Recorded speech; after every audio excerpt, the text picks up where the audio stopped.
Soy Rosa y a mis 80 años, resido sola en una pequeña casa construida con gruesas paredes de adobe, donde el silencio es palpable, un silencio que parece impregnarse en cada rincón. Hace tiempo que las visitas dejaron de ser frecuentes y he renunciado a la radio, pues el bullicio me perturba y las voces del exterior me fatigan. En mi sala, una mecedora descansa frente a un amplio ventanal que da al patio. Desde allí contemplo cómo las malas hierbas han invadido el espacio donde antaño florecían los jazmines. Aunque los vecinos ocasionalmente me saludan, solo respondo a quienes reconozco por el tono de su voz, y son pocos los que aún se detienen a conversar. Mis manos tiemblan, mis piernas ya no me permiten caminar grandes distancias, pero mis recuerdos, esos sí, vagan libres, ligeros, atravesando mi alma como espectros que no piden permiso. No siempre fui así, hubo un tiempo en que fui una niña de ojos brillantes y voz melodiosa, o eso me contaron, antes de que la costumbre del silencio me consumiera por dentro. No comprendo la razón por la que hoy decidí compartir esto, quizás porque mi cuerpo se siente diferente esta semana, como si algo se estuviera preparando para partir. O tal vez fue porque anoche soñé con mi madre, pero su voz sonaba quebrada y sus ojos se perdían en la distancia. En el sueño me pedía perdón, no por las cosas que ella misma había hecho, sino por las que había permitido que sucedieran. Me desperté sobresaltado con el corazón latiendo con fuerza y una opresión en el pecho que me impidió volver a conciliar el sueño. Fue entonces cuando comprendí que el momento había llegado, la hora de revelar aquello que nunca había expresado, ni siquiera cuando tuve la oportunidad, ya que existen heridas que aunque no sangran visiblemente te consumen por dentro.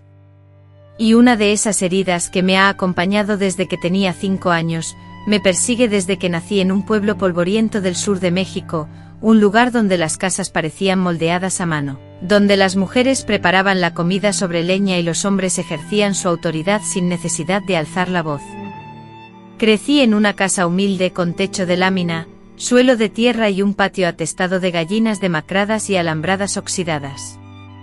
En aquella casa habitaban mi madre, mis 2 tíos solteros, mi abuelo paterno, un hombre con la costumbre de escupir intermitentemente y ocasionalmente mi primo mayor, quien, tras ser castigado en la ciudad por su mal comportamiento, era enviado para que lo corrigieran. Yo, una niña, era la única mujer en medio de esa familia compuesta únicamente por hombres. Nunca llegué a conocer a mi padre, me contaron que había fallecido antes de que yo pudiera articular palabra, aunque a veces la idea de que simplemente nos abandonó, sin volver, me rondaba la mente. Mi madre, por su parte, evitaba cualquier conversación sobre él, y cuando se veía obligada a mencionarlo, sus ojos se humedecían, como si evocara un recuerdo doloroso y prohibido. Desde muy pequeña me instruyeron para ser discreta, a no entrometerme y a mantener silencio cuando los hombres se encontraban comiendo o descansando. En casa, después de las comidas, los hombres se tendían en petates, se despojaban de sus camisas y se quejaban del cansancio provocado por el sol, exigiendo silencio absoluto. Dada mi naturaleza inquieta, propia de una niña de 5 o 6 años, me reprendían constantemente, diciéndome que debía aprender a ser respetuosa. Al principio, como castigo por mi inquietud, me enviaban al gallinero, un lugar oscuro y apestoso, o me obligaban a sentarme en la esquina más apartada del extenso patio, bajo el sol implacable. Sin embargo, estas medidas resultaron ineficaces. Todavía puedo evocar el día en que por primera vez sentí el tacto áspero de la cuerda en mi piel. Fue mi tío Ramiro, el hombre más silencioso de la familia, aquel que casi nunca hablaba y que permanentemente lucía el ceño fruncido, quien tomó la iniciativa. Me recriminó con voz grave, que ya estaba harta de mis incesantes carreras y travesuras, que los hombres necesitaban reposo después de sus arduas labores y que, si yo no comprendía la necesidad de la calma, me enseñarían a la fuerza. Me ataron con una soga de henequén, de un grosor moderado, similar a la que se utilizaba para sujetar las pacas de heno. Me envolvieron las muñecas con la cuerda y la pasaron por mi espalda, dejándome sentada, con las piernas encogidas y la mirada clavada en el suelo, contra uno de los postes de madera que delimitaban el corral. Aunque las lágrimas pugnaban por brotar, me contuve no por voluntad propia, sino porque mi madre observaba la escena desde la puerta de la casa, con los brazos cruzados sobre el pecho sin intervenir. Solo dijo con voz suave y resignada: «Es por tu bien, hija mía. Aprende a estarte quieta». Y me hirió más su tono de voz, cargado de aceptación, que la propia cuerda que me aprisionaba. Me dolieron su mirada baja, sus manos inertes, su silencio, la complicidad que emanaba de su presencia. Ese día una parte de mí se rompió. Desde entonces, la costumbre de sentirme atada se arraigó en mi ser. A veces, cuando ellos dormían la siesta por las tardes y yo jugaba con piedritas o cantaba suavemente, sentía esa opresión. Otras veces, cuando reía sin razón aparente, me reprendían diciéndome que las risas inoportunas eran propias de niñas malcriadas y que, por esa conducta, nadie me amaría jamás. Me amarraban, ya fuera detrás del gallinero, a la pata de una mesa o en el rincón sombrío donde guardaban los costales de maíz. Yo, sin comprender por qué mi mera presencia parecía molestar tanto, me preguntaba qué hacía mal. Solo sabía que cada vez que intentaba protestar, las cuerdas se apretaban con más fuerza. Y lo peor, no era la cuerda en sí misma, ni el polvo que se me adhería, ni los insectos que picaban mis piernas. Lo verdaderamente terrible era la sensación de valer menos que un perro. Ellos, al menos, podían ladrar. Yo, en cambio, aprendí a callar. Con el paso de los años, aquella cuerda física se transformó en algo más profundo, un nudo que aprisionaba mi alma, obligándome a vivir retraída, a pedir permiso para existir. A medida que crecía, la alegría y la despreocupación de la infancia se esfumaron, pero el miedo, ese no. Se filtró en mi voz, volviéndola insegura y temblorosa. Se reflejó en mi andar, forzando mis ojos a permanecer fijos en el suelo, como si buscaran un escape. Cada vez que un hombre alzaba la voz, me convertía en una sombra, retraída y asustada, perdiéndome en mi propia existencia. Nadie se dio cuenta cuando dejé de cantar, de expresar mi felicidad. Nadie se preguntó por qué mis carreras y juegos cesaron. A nadie le extrañó que mis palabras se redujeran a susurros, ocultas tras el miedo. Era como si todos esperasen que yo fuera así, silenciosa, sumisa, invisible, como si eso fuera mi destino. Y así, con el paso del tiempo, envejecí, mis huesos se debilitaron, pero mi memoria se agudizó, conservando cada detalle. No tuve hijos, ni llegué a casarme. Los hombres, incluso aquellos con buenas intenciones, siempre me inspiraron temor. Sobreviví gracias a la costura y a la limpieza de casas ajenas, atesorando mis sentimientos en un rincón profundo de mi corazón, un lugar inaccesible para los demás. Y así llegué al presente, a este día en que mis manos tiemblan incontrolablemente, las noches me atormentan con escalofríos y el peso del tiempo se siente como una carga pesada e inamovible. Hoy hablo no para generar lástima, sino para que alguien, en cualquier lugar, comprenda que no es aceptable ni normal matar a una niña solo para que no sea una carga. La supuesta tranquilidad o el descanso que un hombre pueda desear jamás justifica quitarle la vida a una criatura inocente. Si este relato logra que al menos una madre reflexione y se detenga antes de repetir el daño que sufrió, entonces todo este silencio roto habrá tenido sentido, porque a veces, al romper el silencio, se puede salvar una vida. Hay recuerdos que resurgen sin que los invoquemos, como el aroma del maíz quemándose en el fuego o el rechinar de una puerta mal ajustada. Algunos llegan cuando los anticipamos, pero otros, sin avisar, se instalan en nuestro pecho trayendo consigo una vieja angustia, como una visita inesperada del pasado que se sienta a la mesa y no da señales de querer marcharse. Así fue como una de esas escenas, que creía olvidada, regresó a mi memoria, una imagen sepultada se agitó como un suspiro en el silencio de mi habitación. Yo no tenía más de 6 años, tal vez menos. El calor envolvía la casa, inmóvil bajo un sol implacable, sin una brizna de viento que refrescara el ambiente. Un persistente olor a frijoles quemados se aferraba al aire, recuerdo de un almuerzo que había dejado su huella. Los hombres de la casa, tras satisfacer el apetito, ya se habían acomodado en sus petates, entregándose al descanso que seguía a la comida. Aunque el reloj apenas marcaba las 2 de la tarde y su jornada laboral, que consistía principalmente en dar órdenes a gritos a mi madre y a mí, había sido breve. Yo ya sentía el peso del día. Me había refugiado en el juego, abrazando a mi muñeca de trapo, aquella con un solo ojo y vestiduras deshilachadas, pero a la que prodigaba un cariño inmenso, casi como si fuera una hermana. La llevaba conmigo a todas partes y le susurraba secretos, sintiendo que solo ella me escuchaba sin juzgar. En ese preciso instante me senté en la esquina del cuarto, lejos del ronquido profundo y la boca abierta de mi abuelo, y del tío Leandro, quien, con la calma propia del descanso, se rascaba la barriga y emitía un eructo satisfecho antes de acomodarse para dormir.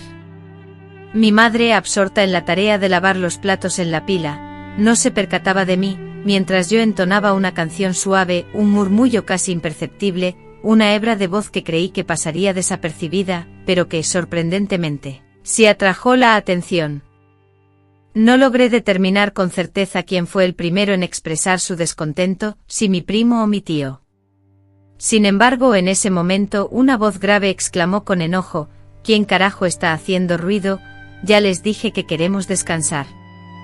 Mi madre, con un movimiento brusco y repentino, giró el cuello como si hubiera recibido una bofetada, y me dirigió una mirada fulminante, de esas que transmitían una severa reprimenda sin necesidad de palabras. «Rosa, cállate», gritó. Inmediatamente cerré la boca, pero fue en vano. Uno de los hombres ya se había puesto de pie. Era Ramiro, otra vez él, con su rostro alargado y la camisa desabrochada hasta el ombligo, dejando al descubierto su pecho cubierto de vello y empapado en sudor. Con pasos lentos y pesados, que hacían crujir las tablas del suelo, se acercó a mí, se agachó a mi altura y me agarró con fuerza la muñeca.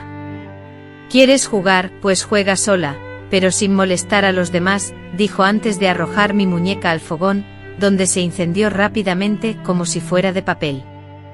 Aún recuerdo el olor, una mezcla penetrante de tela quemada y ceniza, una sensación que me hizo sentir como si algo en mi interior también estuviera ardiendo. Las lágrimas rodaron por mis mejillas, no por la muñeca rota, sino por la brutal comprensión de que cualquier felicidad, por pequeña que fuera, podía ser destruida sin motivo alguno. Mi madre permaneció inmóvil, sumida en el trabajo de lavar los platos con la cabeza gacha, como si no hubiera escuchado mis sollozos. En ese instante supe con certeza que no me defenderían, que en aquella casa, los hombres tenían el poder de actuar a su antojo, mientras que las mujeres estábamos destinadas a servir y acatar. Esa tarde, aunque no me ataron, me obligaron a arrodillarme frente a la pared hasta que todos despertaron. «Para que aprendas a ser mujer», me dijo mi madre antes de cerrar la cortina. Mis piernas ardían por el dolor, pero era el silencio lo que más me atormentaba, el silencio de ella, que se había intensificado a partir de ese día. Comencé a vislumbrar que mi realidad era diferente a la de otras niñas. Cuando mi madre me acompañaba al molino o al mercado, escuchaba a otras madres hablar con cariño a sus hijas, jugar con ellas, acariciarles el cabello. Yo observaba esas escenas, sintiéndolas ajenas, como si ocurrieran en un mundo distante al mío. Nunca comprendí cómo una madre podía mostrar alegría y reír junto a su hija. Mi madre, en cambio, rara vez sonreía, sus labios se curvaban en ocasiones, pero jamás vi sus dientes. Su rostro permanecía tenso, como si soportara un peso inmenso. Cuando le pregunté por qué no me abrazaba ni me demostraba afecto, me respondió que el cariño corrompía y que una niña debía aprender desde pequeña que la vida no ofrece nada sin esfuerzo. Fue entonces cuando comprendí que para ella, mi bienestar emocional no era una prioridad. Su manera de cuidarme consistía en endurecerme, hacerme invisible, formarme para que no causara problemas ni fuera una carga. Con el paso del tiempo los castigos se intensificaron y se volvieron más humillantes. Ya no bastaba con permanecer quieta y obediente. Ahora, debía estar callada en todo momento, incluso cuando sufría dolor, incluso cuando sentía hambre o fiebre. Recuerdo una vez con fiebre alta, me obligaron a permanecer a la sombra del almendro, atada a una estaca de hierro. Mi tío Leandro sostenía que una niña que tosía demasiado era peor que una radio mal sintonizada, y como tosía a causa de la fiebre, me amarraron con un pañuelo sucio y me dejaron allí durante horas, expuesta a la intemperie. Una vez mi madre salió de la casa para observarme, se acercó lentamente, extendió la mano y me tocó la frente con sus dedos, murmurando en voz baja: «Ya aprenderás, Rosa. El cuerpo también se educa». Esas palabras, dichas hace tanto tiempo, aún me hieren profundamente, más que cualquier castigo físico. Cada vez que veía a otros niños jugando alegremente en la calle, riendo y corriendo libres, me atormentaba la duda: ¿había algo mal en mí? ¿Acaso había nacido con alguna falla, incapaz de generar afecto o simpatía? Nunca celebraron mi cumpleaños. Nunca me regalaron un simple caramelo. Si pedía algo me lo negaban con desprecio, llamándolo porquería. Si enfermaba, era un drama exagerado. Si lloraba, me acusaban de chantaje. Por eso aprendí a no pedir nada, a no esperar nada, a ocultar mis sentimientos. Era más fácil así, no porque el dolor disminuyera, sino porque se convirtió en una constante, en una costumbre. Se instaló en mi pecho como una humedad fría y persistente, que ya ni siquiera molestaba porque me había acostumbrado a vivir con esa sensación de vacío y frialdad. La peor parte de todo, sin embargo, no era el castigo en sí mismo ni el desprecio directo. La verdadera pesadilla residía en esa normalidad aceptada por todos, donde nadie percibía la crueldad del ambiente. Mis tíos, ajenos a mi sufrimiento, comían con apetito, mientras yo, inmovilizada en un rincón, contemplaba las manchas secas de comida en el mantel. Mis primos reían despreocupadamente mientras yo, presa del pánico y la vergüenza, me orinaba encima porque me negaban el acceso al baño. Mi madre, con una frialdad escalofriante, decía: «Se le va a quitar lo chillona», como si mi llanto fuera una dolencia que debía ser erradicada. Esa indiferencia, ese desprecio silencioso, era mucho más doloroso que cualquier golpe, porque al menos cuando te agreden físicamente sabes que existes, que eres visible. Pero cuando te ignoran mientras te humillas, sientes que te desvaneces, que te conviertes en nada. Esa experiencia traumática, ese sentimiento de ser un estorbo, una molestia insignificante que debía ser contenida, amarrada y silenciada como una mosca, se arraigó profundamente en mi interior. Esa imagen me persiguió durante años, grabada como una cicatriz invisible. Aunque el tiempo transcurrió y las ataduras físicas desaparecieron, la cuerda de la sumisión y el miedo permaneció en mi mente, tirando con fuerza cada vez que intentaba reír, cantar o expresar mis pensamientos en voz alta. Incluso ahora, al escuchar a alguien levantar la voz, mi cuerpo se tensa involuntariamente. Aún a mis 80 años, me descubro pidiendo permiso para relatar mi propia vida. Comprendo entonces que el daño persiste, no se detuvo con la adultez, solo mutó. El tiempo no ha borrado nada, sino que ha sedimentado el pasado como polvo en los recovecos de mi memoria. A pesar de mis esfuerzos por barrer con el transcurso de los años, las huellas de aquel pasado permanecen arraigadas en mi ser, preparadas para resurgir ante el menor estímulo. Tras el primer recuerdo, que retornó con la fuerza de un trueno silencioso, otros se desencadenaron, como si hubieran aguardado la mínima apertura para irrumpir sin permiso. No se trata de episodios extraordinarios, ni de gritos estruendosos ni lágrimas desbordantes. Lo que existió fue algo más sutil y pernicioso, la repetición lenta y constante de pequeñas violencias diarias, que se convirtieron en costumbre y, por ende, casi imperceptibles. Mi infancia transcurrió en un ambiente de constante sumisión y temor, donde cada jornada era una repetición casi idéntica de la anterior, diferenciándose únicamente por la naturaleza del castigo, el volumen de la reprimenda o la intensidad del desprecio que mi mera existencia suscitaba. La mayor tristeza no residía en el daño físico o emocional que sufría, sino en la frecuencia, el silencio y la aparente justificación de ese maltrato, que impedía que alguien, incluso yo misma, se atreviera a identificarlo y denunciarlo abiertamente. Me despertaba antes de que saliera el sol para ayudar a mi madre a encender el fuego, moler el maíz y limpiar los restos de la cena de los hombres. Realizaba estas tareas en silencio porque si hablaba me acusaban de parlanchina y si cantaba, perturbaba la tranquilidad. Mi madre me dirigía escasamente la palabra, limitándose a darme órdenes mediante miradas o gestos bruscos de la cabeza. Hubo días en los que entre nosotras no intercambiábamos ni una sola palabra.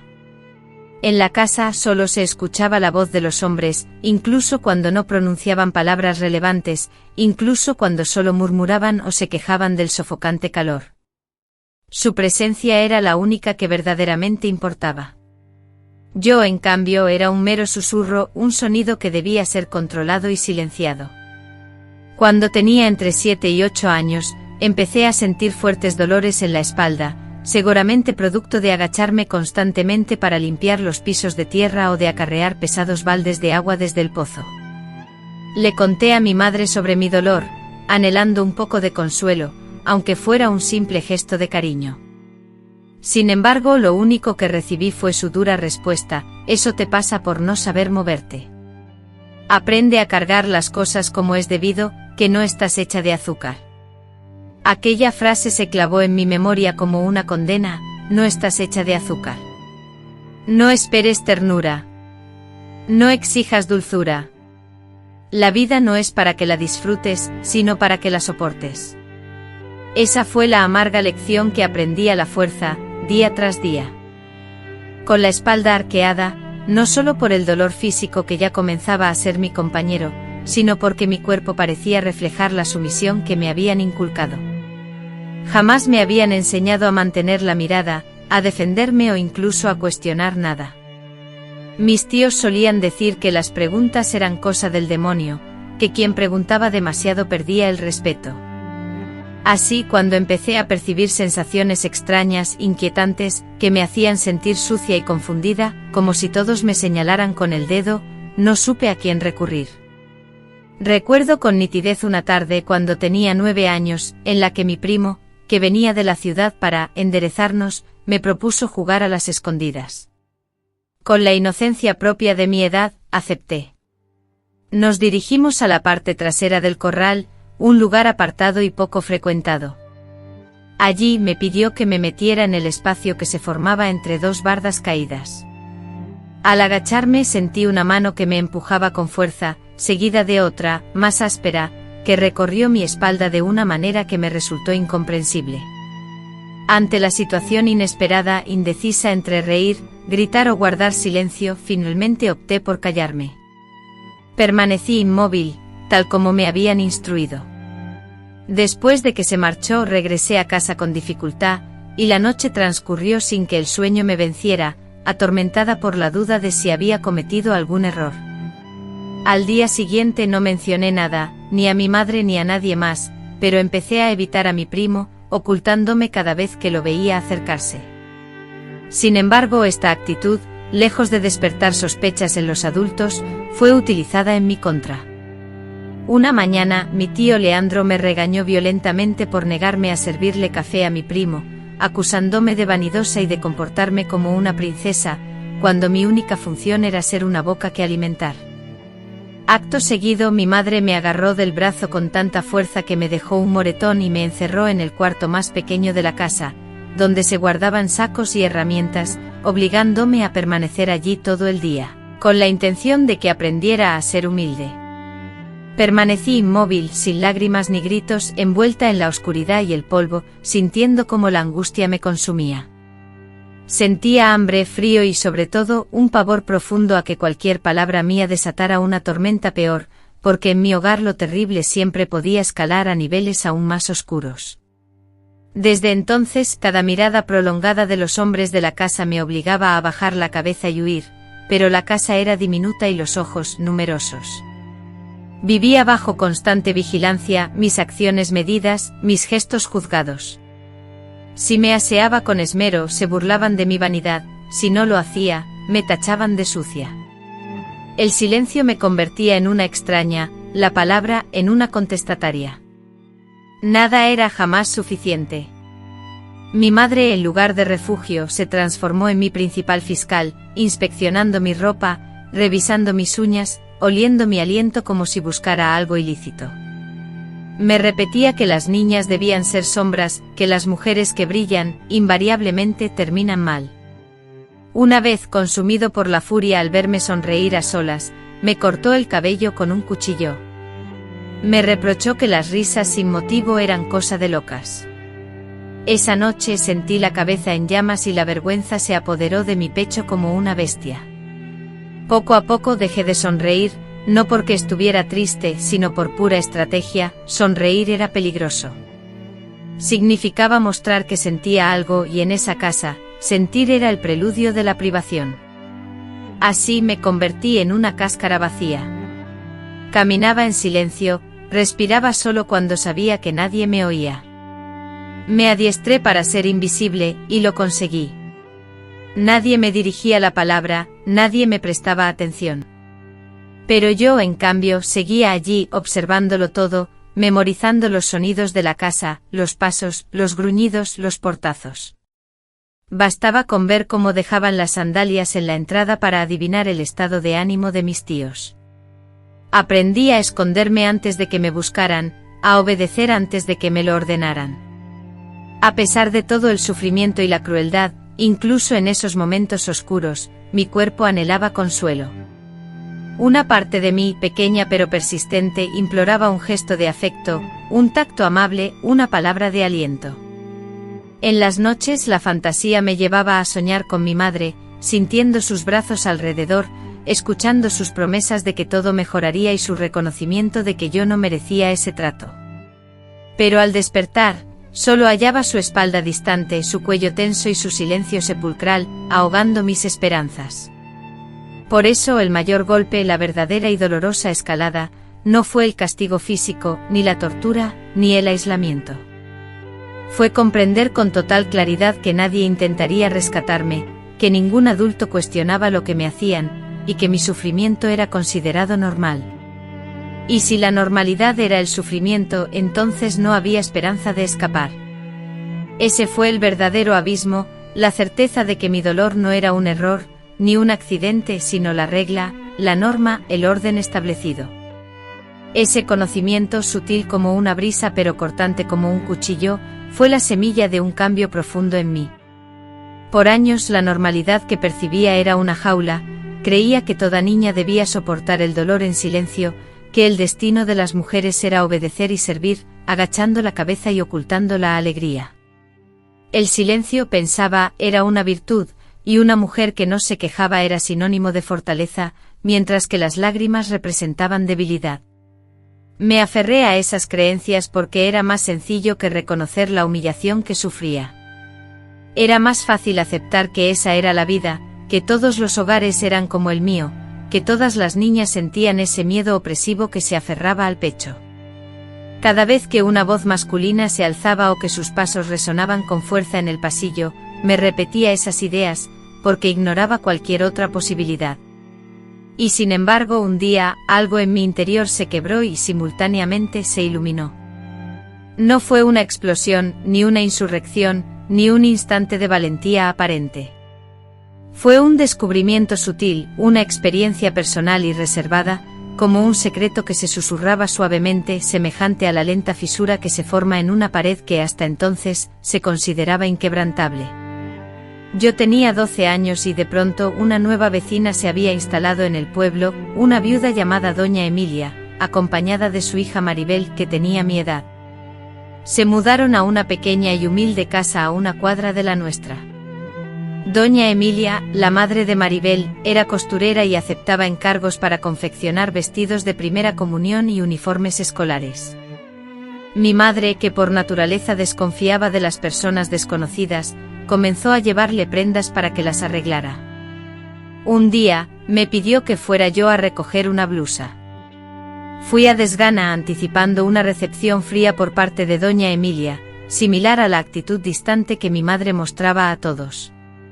Sin embargo, me equivoqué. La puerta de la casa estaba entreabierta y un delicioso aroma a pan recién horneado inundaba el ambiente. Doña Emilia me recibió con una sonrisa genuina y afable, y me pidió que esperara un instante, ya que la blusa aún no estaba planchada. Me invitó a sentarme y me ofreció un vaso de agua de Jamaica, un gesto de amabilidad que jamás había experimentado en mi hogar, donde cualquier solicitud se recibía con un suspiro de fastidio.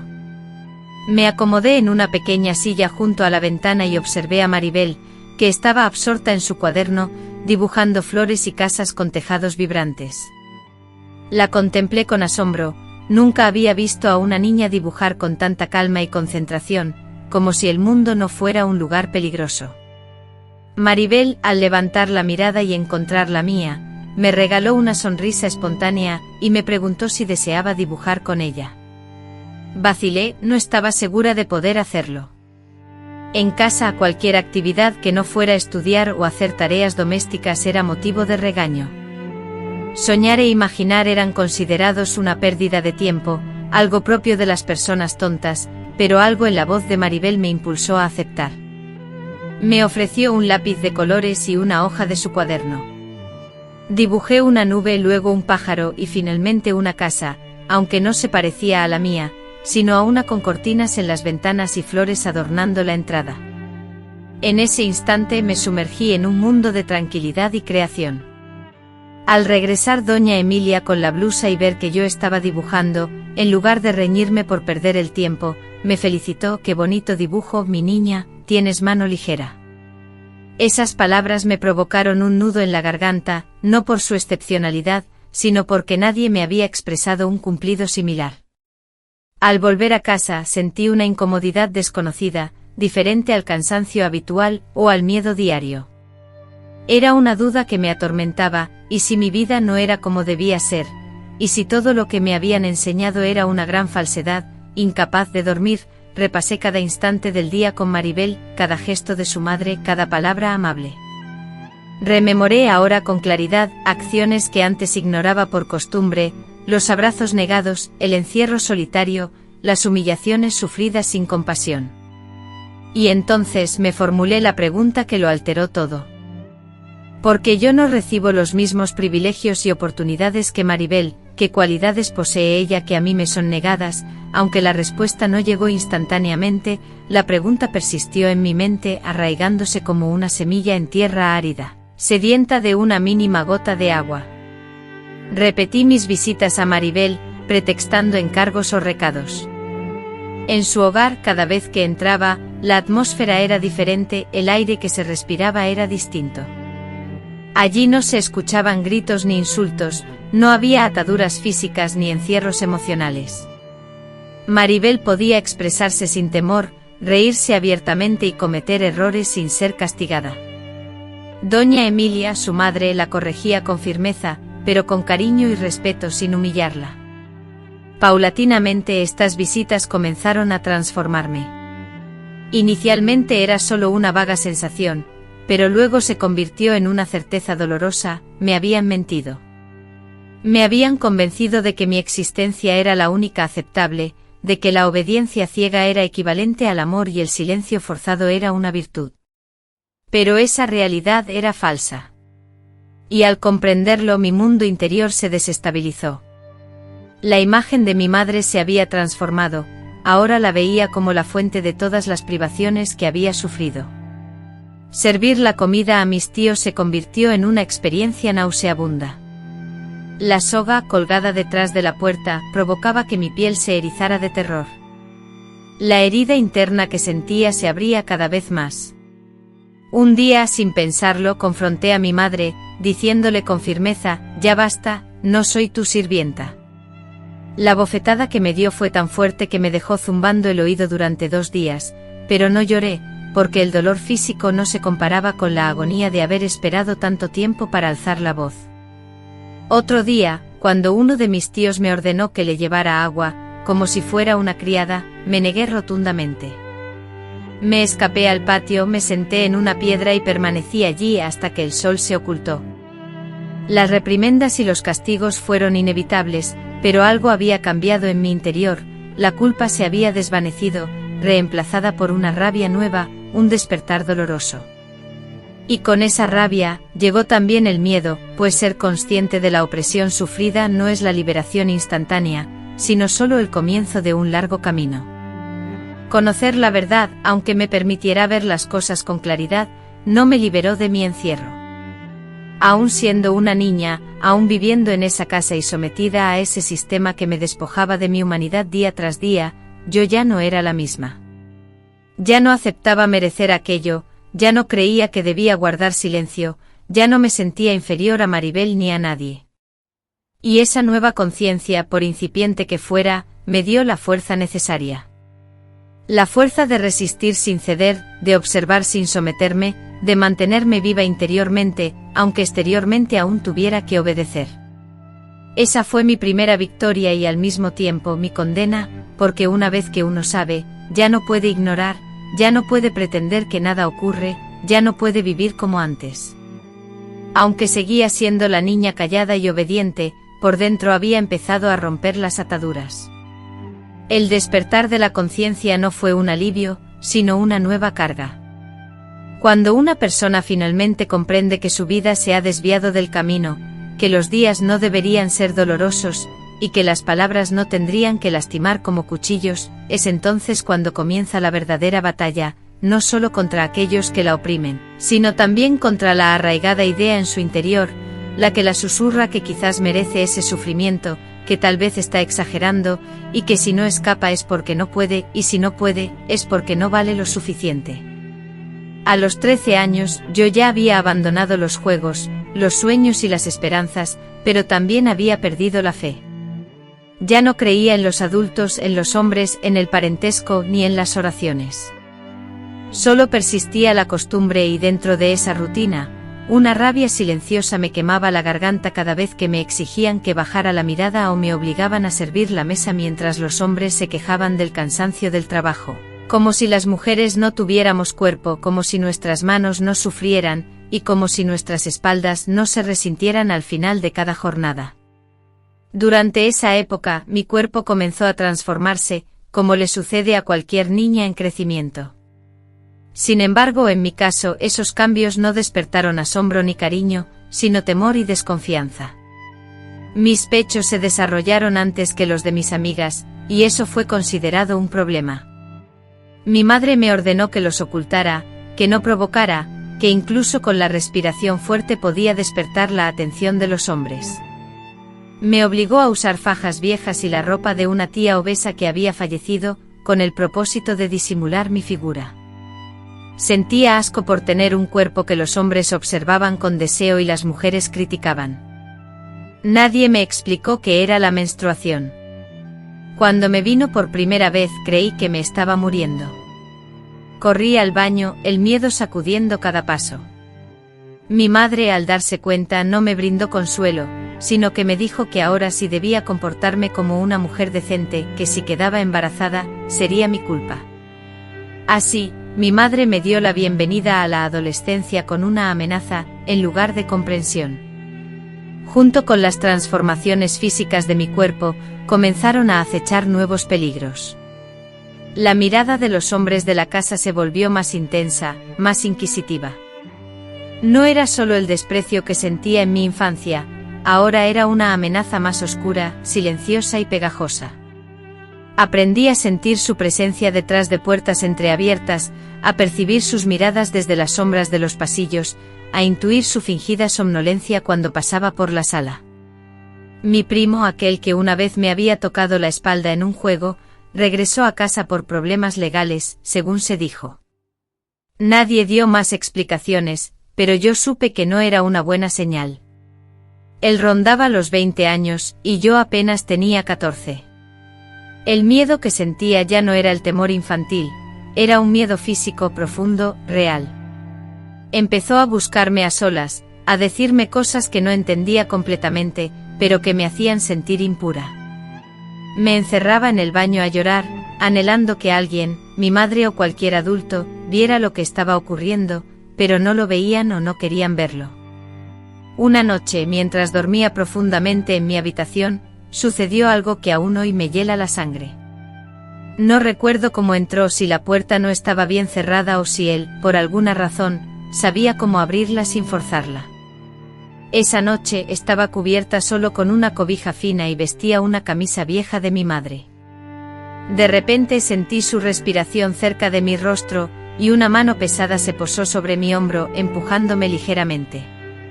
Con voz grave y casi susurrando, me ordenó que me quedara callada, que no me haría daño si no me resistía. El miedo me paralizó por completo. No pude moverme ni gritar, ni siquiera respirar con normalidad. Afortunadamente en ese instante mi madre llamó desde el pasillo, interrumpiendo lo que estaba a punto de suceder. A pesar de que no concretó sus intenciones, él me aseguró que volvería, y en ese momento supe que estaba completamente sola, que nadie acudiría en mi ayuda. Desesperada, le conté a mi madre lo que había pasado. Le supliqué que me sacara de esa casa, que tenía un miedo terrible y que no podía seguir viviendo bajo el mismo techo que él. Pero en lugar de apoyo, recibí incredulidad y reproches. Me acusó de haber malinterpretado la situación, de haberlo provocado de alguna manera, y me dijo con frialdad que ya no era una niña y que debía aprender a comportarme. No recibí protección ni consuelo, solo silencio, juicio y condena. A partir de ese día, su comportamiento hacia mí cambió radicalmente. Su frialdad se intensificó, se endureció su corazón, y comenzó a dirigirme la palabra con desprecio, como si mi existencia fuera una fuente de vergüenza para ella. Me obligaba a dormir en la cocina, sobre una colchoneta desgastada junto a los utensilios y cacharros. Justificaba esta situación argumentando que así evitábamos conflictos, pero en realidad, lo que lográbamos era que ella eludiera la verdad que la atormentaba. Me aisló aún más de lo que ya estaba, y comenzó a llamarme una carga, deseando abiertamente que tuviera la edad suficiente para irme a trabajar lejos. Fue entonces, ante esa desesperanza, que la idea de escapar se arraigó en mí, ya no como un sueño infantil, sino como una imperiosa necesidad. Comencé a ahorrar las pocas monedas que encontraba en los bolsillos de la ropa que lavaba, escondiéndolas en un escondite que había improvisado en el suelo, tras una teja suelta. Sin embargo, me sentía perdida, sin saber a dónde ir, sin conocer a nadie, sin un lugar seguro al cual dirigirme.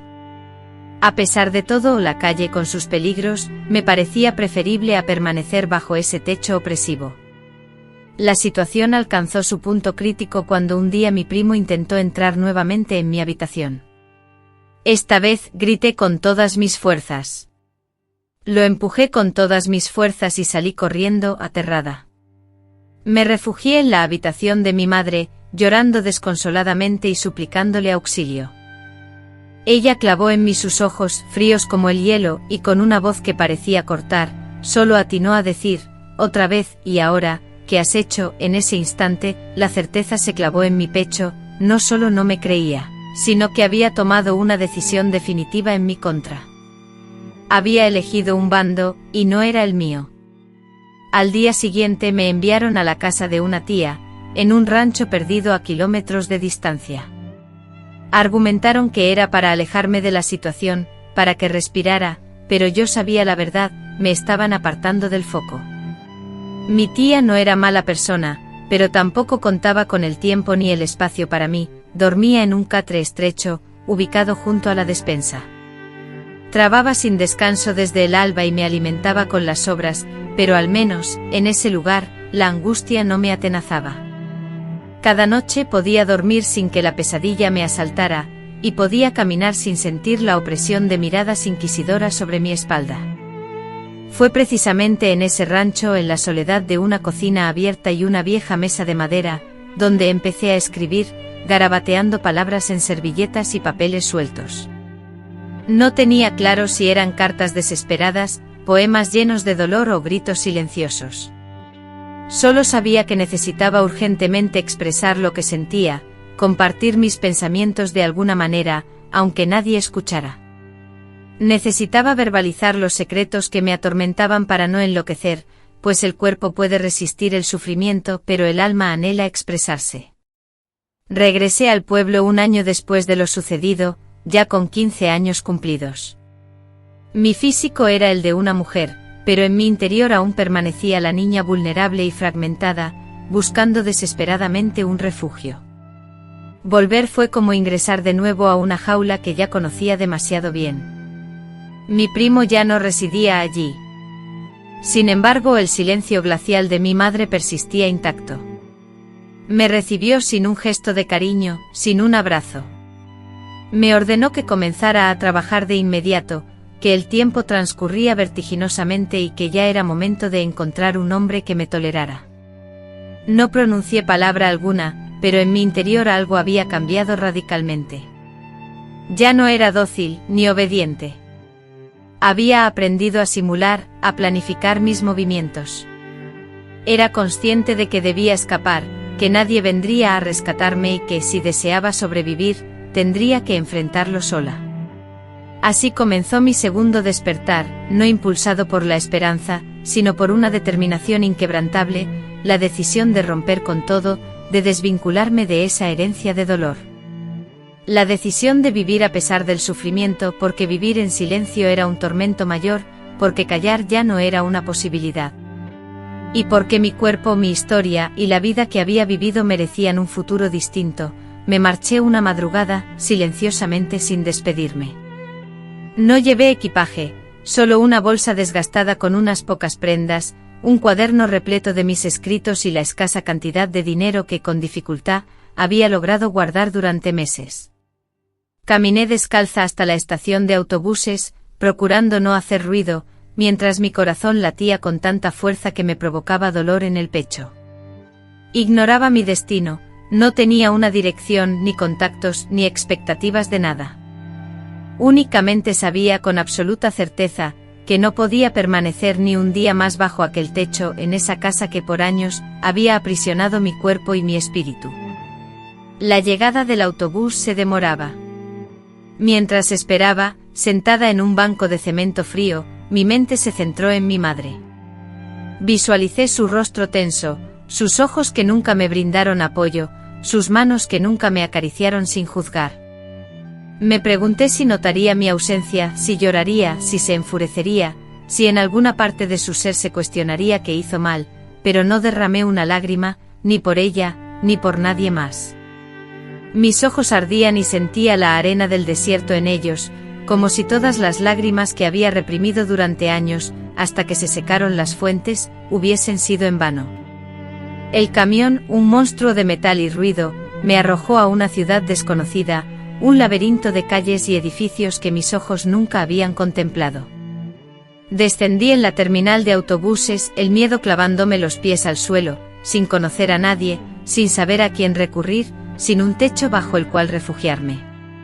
Pasaron los días y las noches, y me vi obligada a sobrevivir en las calles, mendigando comida, vigilante ante la sombra de los hombres que con promesas de protección, ofrecían favores a cambio.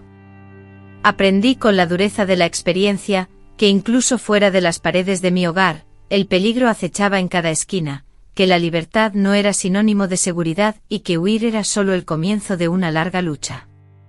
La supervivencia, una nueva y agotadora batalla que libraba cada amanecer. Una mujer compasiva como un ángel, que vendía tamales en la plaza, observó mi soledad repetidas veces, sentada en la misma banca, desamparada, y un día se acercó a mí con una oferta de trabajo. Me propuso ayudarla a envolver las hojas de maíz, a limpiar las ollas y a preparar los alimentos. La paga era escasa, pero a cambio me ofreció un pequeño cuarto en la parte trasera de su casa, donde por primera vez en mucho tiempo pude dormir sin sobresaltos, sin la amenaza constante que me perseguía en la calle. Años de sufrimiento y lucha fueron aquellos, años que dejaron cicatrices profundas.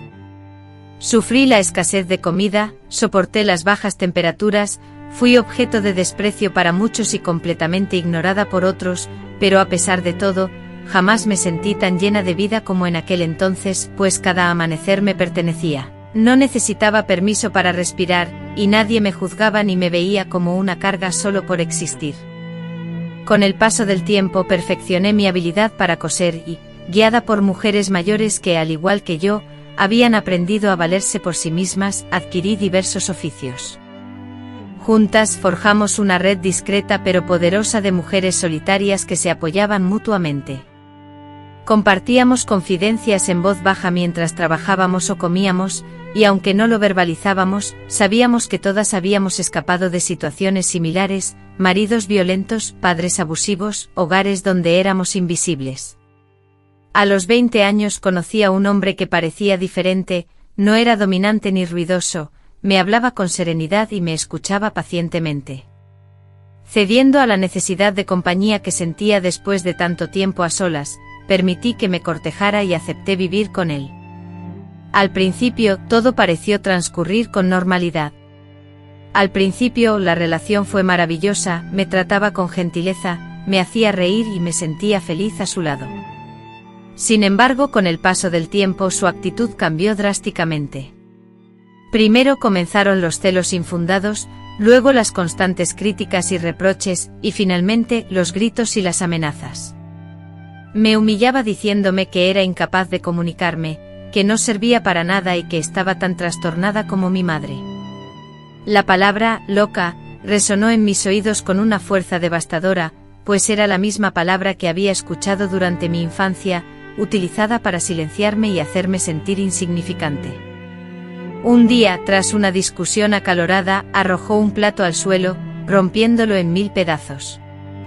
Aunque no me agredió físicamente, el sonido del plato estallando me transportó abruptamente a los horrores de mi niñez, a la casa donde crecí, al cuarto donde me encerraban y al rincón donde me ataban como si fuera un animal.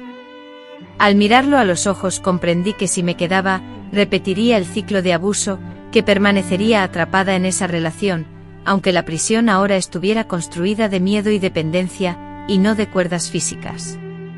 Esa misma noche, sin pensarlo 2 veces, me fui. No recogí ninguna pertenencia, cerré la puerta tras de mí y, decidida, no volví la vista atrás. A partir de ese momento, tomé la firme decisión de vivir sola y reconstruir mi vida. Decidí no volver a vivir con alguien que me hiciera sentir insignificante. Trabajé arduamente y me mudé muchas veces, pasando por pensiones, cuartos alquilados y empleos temporales. Fui limpiadora, ayudante de cocina y hasta vendí aretes en ferias para sobrevivir. Nunca tuve grandes posesiones, pero lo poco que tenía, mi cama, mi tiempo y mi silencio, era completamente mío. Nunca regresé a mi pueblo natal ni busqué a mi madre. Me enteré de que había fallecido sola, en la misma casa donde yo crecí. No sentí odio sino una tristeza peculiar, una lejana compasión por aquella mujer que optó por no verme, que prefirió aferrarse al orden conocido antes que intentar rescatar a su propia hija. Ahora, a mis 80 años, vivo en una humilde casita, apartada del ruido de la ciudad, con un jardín que cuido yo misma. Mis manos tiemblan y mi vista se debilita, pero mi alma encuentra paz. No tengo hijos ni pareja. Algunos dirán que fracasé, que terminé sola, pero yo siento que he sobrevivido, que cada decisión dolorosa que tomé me ha traído hasta este punto, que cada vez que dije no me he acercado un poco más a mi verdadera esencia. A veces me siento en el porche, cierro los ojos y me dejo envolver por los sonidos, el susurro del viento, el crujido de las hojas, el lejano canto de un pájaro desconocido. En esos momentos mi mente viaja al pasado y veo a la niña que fui, aquella que se sintió atrapada, que se escondía a llorar en lugares oscuros, soñando con una libertad que en ese entonces le era completamente ajena. A esa niña a la que fui, quiero decirle que lo logró, que consiguió romper las cadenas que la ataban, que llegó hasta este punto, donde la tranquilidad es un bálsamo. Le diría que el mundo no siempre fue amable, que la vida le puso pruebas duras, pero ella fue más fuerte que la crueldad, más fuerte que la soledad del abandono, más fuerte que el miedo que la acechaba. Y esa, para mí, es la victoria más importante, la más valiosa. Ahora, mirando hacia atrás desde esta calma que antes me era esquiva, entiendo que muchas cosas no me fueron dadas, que no las recibí como un regalo. Sin embargo, las conquisté, me las gané a pulso. Con pasos quizás torpes, tomando decisiones en soledad, fui construyendo una vida propia, una vida que me alejó de todo aquello que me hizo daño. No es una vida llena de triunfos que ocupan titulares ni de logros grandiosos que reciben aplausos, sino una vida sencilla, tranquila, que se construyó con paciencia, un ladrillo a la vez. Tras el colapso que supuso mi infancia, ahora, sentada aquí con el cuerpo agotado pero el espíritu sereno. No deseo hablar desde la amargura, sino desde la lucidez. Me llevó muchos años comprender que no todas las heridas cicatrizan, algunas solo se aceptan, que hay dolores que permanecen, pero dejan de punzar cuando dejamos de justificarlos.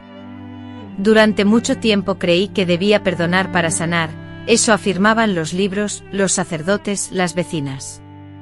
Pero yo no lo sentí así. Me obligaba a entender, a justificar, a decir que mis tíos eran hombres de otra época, que mi madre hizo lo que pudo, que las mujeres de antes eran duras porque así las criaron.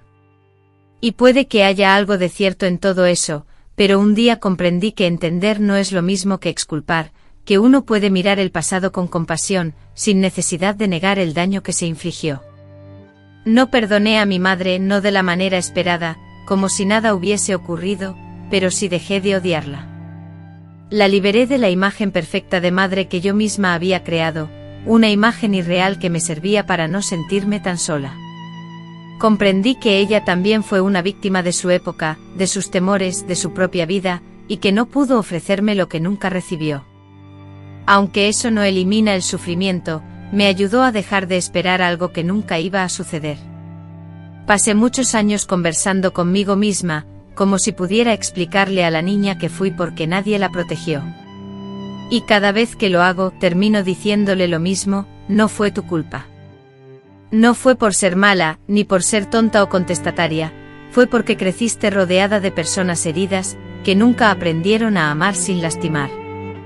Ahora entiendo que esa niña, la que fui, soportó más de lo que muchos adultos hubieran aguantado. Por eso la abrazo desde mi presente, aunque sea tarde. Vivir sola no ha sido sencillo. Hay días en que el silencio se vuelve más agobiante que otros. A veces los recuerdos me abruman tanto que las mañanas son un martirio, me despierto con el pecho oprimido por sueños confusos, imposibles de compartir. Sin embargo, otros días son un bálsamo, me siento liviana y en paz. Me levanto, recojo el patio, preparo mi café con canela y me siento bajo la sombra del árbol del jardín, sintiendo el calor del sol en mi rostro. En esos instantes susurro para mí: esto es mío, este momento es mío. Esta libertad, aunque tardía, es real. Nunca me casé, no porque no tuviera pretendientes, sino porque después de todo lo que experimenté comprendí que no necesitaba a nadie para sentirme completa. Aprendí a ser suficiente para mí misma, a disfrutar de mi propia compañía, a valorarme en la soledad. Hubo hombres que se interesaron en mí con buenas intenciones, y con algunos compartí un tiempo, pero siempre supe cuando era momento de partir. No permití que nadie volviera a hacerme sentir insignificante y eso, en este mundo, es una victoria. Me mantuve adelante cosiendo, haciendo arreglos, vendiendo dulces en las ferias del pueblo, limpiando casas cuando mi cuerpo me lo permitía. Siempre tuve un hogar donde vivir y alimentos suficientes para comer. Aunque nunca disfruté de grandes riquezas, siempre mantuve mi dignidad. Con el paso de los años, algunas mujeres jóvenes comenzaron a buscarme en busca de orientación, confiándome sus problemas. Me escuchaban con atención, como si poseyera un conocimiento que ellas aún desconocían. Tal vez fuera cierto, quizás la experiencia de una larga vida otorga una sabiduría que no se encuentra en los libros. Les transmitía lo que a mí me habría gustado escuchar: que no se quedaran calladas, que no permanecieran en lugares donde se sintieran menospreciadas, que el amor verdadero no causa sufrimiento y que el respeto hacia una misma es fundamental. He escrito mucho, llenando cajas enteras de papeles que nadie ha leído. No sé si algún día alguien los leerá, pero eso no es lo importante. Los escribí para no olvidar, para dejar un testimonio, para que si alguna vez una nieta lejana, una mujer desconocida se topara con estas palabras, supiera que no está sola, que otras mujeres antes que ella también lucharon por superar las adversidades. A pesar de que las noches me encuentran con un cuerpo que ya no se mueve con la agilidad de antes, noches en las que el sueño se resiste y mis huesos crujen incluso con la brisa, me acuesto y respiro profundamente, buscando la calma. No siento miedo alguno, pues mi conciencia está limpia, libre de remordimientos. No existen asuntos sin resolver ni cuentas pendientes, solo la satisfacción de haber empleado mis recursos de la mejor manera posible. Mi anhelo más profundo es que mi historia, aunque marcada por el sufrimiento, sirva para evitar la repetición de la injusticia, para que nunca más haya niñas atadas, silenciadas, forzadas a esconderse en el refugio de su propio hogar. Si esta voz fatigada, esta narración vivida, puede abrir los ojos a alguien, entonces todo este dolor habrá tenido un propósito. Porque ya no vivo consumida por la ira, sino por el recuerdo. Y la memoria, cuando se respeta, se transforma en verdad. Esta es mi verdad. Así fue mi vida. Y aunque no se asemeje a mis sueños, al menos la viví plenamente hasta el último aliento.